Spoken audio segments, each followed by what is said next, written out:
Director Stanley டாங்கோட நான் நிறைய வருஷம் ஒர்க் பண்ணியிருக்கேன். நாங்கள் 2 பேரும் சேர்ந்து நிறைய ப்ராஜெக்ட்ஸ் சேர்ந்து ஒர்க் பண்ணியிருக்கோம். இது ரொம்ப நல்ல அனுபவம். ரொம்பவே சந்தோஷமா இருந்தது. பழைய கொலீக்ஸ் எல்லாருமே பார்த்தேன். அப்புறம் புதுசா அந்த ஆக்டர்ஸ் எல்லாம் நல்லா ஹார்ட் ஒர்க் பண்றாங்க. நான் பார்த்துருக்கேன். எல்லாமே ரொம்ப சுவாரஸ்யமா, ஜாலியாவும் இருந்தது.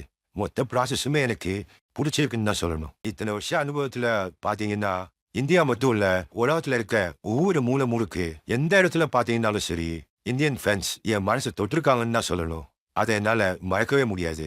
அப்புறம் இந்தியன் ஃபிலிம் இண்டஸ்ட்ரியில இருக்கிற எல்லா கலீக்ஸ்க்கும் நன்றி சொல்ல நான் கடமைப்பட்டிருக்கேன். எல்லாருமே ரொம்ப சப்போர்ட்டிவா இருந்திருக்காங்க.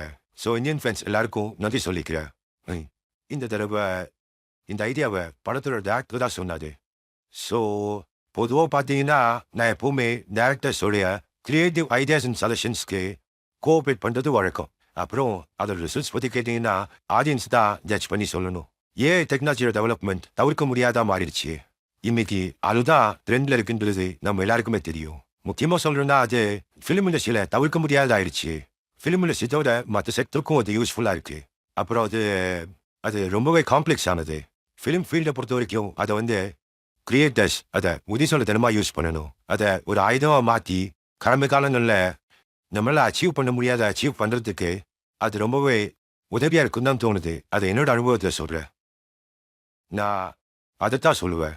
அன்னைக்கு செய்ய முடியாத இனி செய்ய முடியுது. ரொம்ப வருஷங்களுக்கு முன்னாடி டாக்டர் ஸ்டீவன் ஸ்பில்பர்க் இதே கேள்வி என்கிட்ட கேட்டாரு.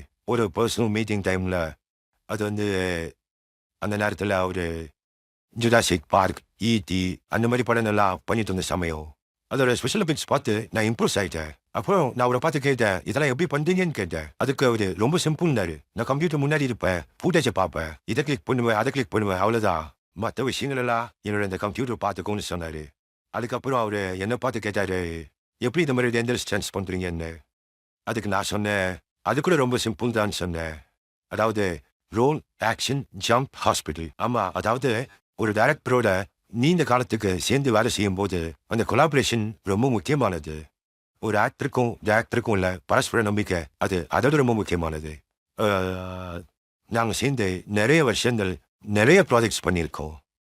காலப்போக்கில் அந்த நம்பிக்கை அதிகமாயிருக்கு. மியூச்சுவல் அண்டர்ஸ்டாண்டிங்னு சொல்லலாம்.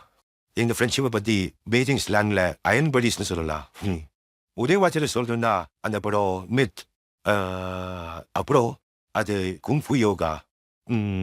இது எல்லாமே இந்தியாவில் தான் ஷூட் பண்ணோம். கூட ஒர்க் பண்ணுற ஆக்டர்ஸ் எனக்கு விதவிதமான இந்தியன் ஃபுட்ஸ்லாம் கொண்டு வந்து கொடுப்பாங்க. அதே மாதிரி இந்திய பாரம்பரிய உடைகள் நிறையவே கொண்டு வந்து எனக்கு கிஃப்டாக கொடுத்தாங்க. இந்தியாவோட ஃபேமஸ் லேண்ட்மார்க் எல்லாத்துலேயும் ஷூட் பண்ணியிருக்கோம். எல்லாமே அவ்வளோ அழகான இடங்கள். ஓமே காட், சில சமயம் நான் மெய்மறந்து போயிருக்கேன். அப்படி ஒரு அழகு. அதாவது அந்த ஆர்கிடெக்ட்ஸ் எல்லாம் உண்மையாகவே அவ்வளோ அழகாக இருக்கு. அந்த காலத்தில் ஜனனை எப்படி இந்த மாதிரி கட்டடங்கள் எப்படி கட்டாங்கன்னு யோசிக்கும் போது புல்லரிக்குது. எல்லாமே ரொம்ப இம்ப்ரெசிவாக இருந்துச்சு. நான் இந்தியாவில் இருக்கும்போது பாலிவுட் எப்படி இருக்குன்னு நான் பார்க்கணும்னு ஆசைப்பட்டது உண்டு. அங்கே நான் போனேன். அங்கே நிறைய ஆக்டர்ஸ் ரொம்பவே நல்ல டேலண்டடாக இருக்காங்க. ஆக்டிங் மட்டும் இல்லை, சிங்கிங், டான்ஸிங்,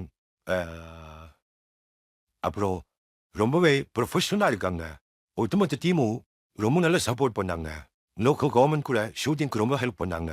நான் எல்லாருக்குமே ரொம்ப நம்பிக்கைடன் போட்டிருக்கேன். மகிழ்ச்சி.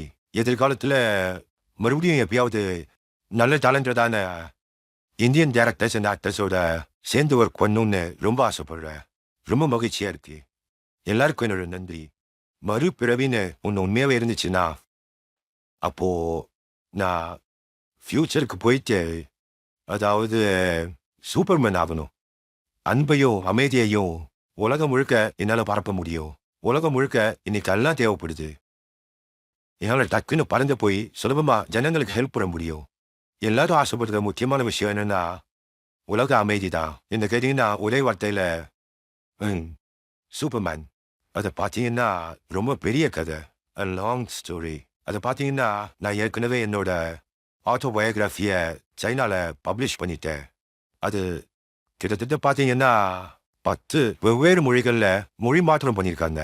ஆனால் இந்தியாவில் அது எந்த லாங்குவேஜ்லையுமே பப்ளிஷ் ஆகலைன்னு நினைக்கிறேன். ஸோ இந்தியாவில் இருக்கிற விருப்பப்பட்டாங்கன்னா அவங்க என் டீமை தாராளமாக காண்டாக்ட் பண்ணலாம். ஏன் சொல்கிறேன்னா, அது வெவ்வேறு இந்தியன் லாங்குவேஜஸில் பப்ளிஷ் ஆச்சு அப்படின்னா எல்லாரும் என் வாழ்க்கை கதையை படித்து தெரிஞ்சுக்கலாம். ஜென்ஜியாங், பியூட்டிஃபுல் ஜென்ஜியாங். இந்தியாவோட பியூட்டிஃபுல் லேண்ட்ஸ்கேப்பை பார்த்து ஒரு நிமிஷம் நான் அப்படியே மறந்து போயிட்டேன். 1000 குதிரைகள் ஓடுற காட்சியை அதை பார்த்து நான் மெய் மறந்து போயிட்டேன். அற்புதமா இருந்துச்சு.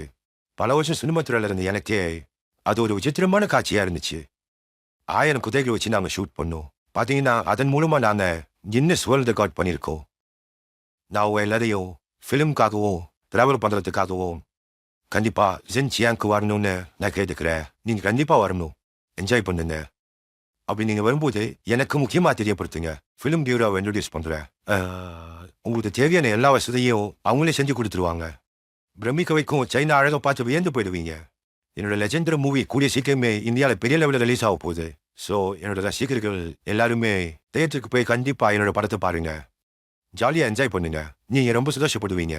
படத்தை பார்த்ததுக்கு அப்புறம் உங்களோட ஃபீட்பேக் எனக்கு கொடுங்க. உங்களோட பாராட்டு, விமர்சனம் எல்லாத்தையும் எனக்கு சொல்லுங்க. நான் உங்க எல்லா கமெண்ட்ஸையும் ஏற்றுக்கிறேன்.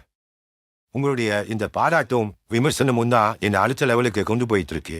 அதனால இத்தனை வருஷமா நீங்க எனக்கு கொடுத்த சப்போர்ட்டுக்கு ரொம்ப நன்றி. Thanks to everyone.